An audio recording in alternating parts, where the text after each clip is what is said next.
ସକାଳୁ ଟିକେ ଇଚ୍ଛା ହେଲା ଦହିବରା ଖାଇବାକୁ ତଥାପି ଖାଇପାରିଲିନି 10ଟାରେ ଖାଇଲି। ତ ସକାଳୁ ସକାଳୁ ଭିଡ଼ିଓଟି ଯେତେବେଳେ ଷ୍ଟାର୍ଟ କଲି ତ ଏଠି ବସିକି ବୁଟ ଛଡ଼ଉଥିଲା ବୋଉ। ବୁଟ ଖଜୁରୀ ଆଉ କଦଳୀ ଏବେ କ'ଣ ନିଲୁ ଆମ କ'ଣ ଗୋଟେ ଗ୍ରାଇଣ୍ଡିଙ୍ଗ କରି ପିଉଛି ତା କ'ଣ ଲାଗୁଛି କେଜାଣି। ତ ତାକୁ ମିକ୍ସ କରିକି ମୁଁ ରଖିଦେଇଥିଲି ଆଉ ବାଧ୍ୟତାରେ ବସିକି ଖାଉଥିଲି ଚାହା ଆଉ ବିସ୍କିଟ୍। ଦେଖୁଥିବେ ମୋ ମୁହଁ କେମିତି, ମୋର ଇଚ୍ଛା ନଥିଲା ଟୋଟାଲି ଖାଇବାର।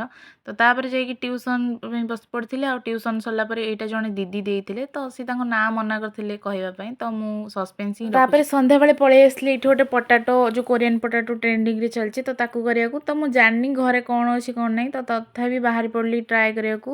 ତ ଏଠି ଫାଷ୍ଟ ମୁଁ ତାକୁ ଭଲକିରି ଆଳୁଟାକୁ ବଏଲ୍ କରିଦେଇଥିଲି। ବଏଲ୍ କଲା ପରେ ପଟାଟୋ ଷ୍ଟାର୍ଚ ପାଉଡ଼ର ପକେଇକି ତାକୁ ଭଲକି ଗୋଟେ ଡୋ କରିକି ଏମିତି ଠିପିରେ ସେପ୍ ଦେଇଥିଲି। ତାକୁ ପୁଣି ଥରେ ପାଣିରେ ବଏଲ୍ କରିଦେଇଥିଲି ଆଉ ତାକୁ କାଢ଼ି ଦେଇଥିଲି, କିନ୍ତୁ ତଥାପି ଫ୍ରିଜ୍ରେ ଦେଖିଲା ବେଳକୁ କିଛି ସୋୟା ସସ୍ ବଗେରା ବଗେରା କିଛି ନଥିଲା, ତ ଗଲା ୱେଷ୍ଟ ହେଇଗଲା। ଖାଇଦେବା ଆଉ। ସୁ ଭିଡ଼ିଓଟି ଭଲ ଲାଗିଥିଲା ଲାଇକ୍ ସବସ୍କ୍ରାଇବ୍। ବାଏ।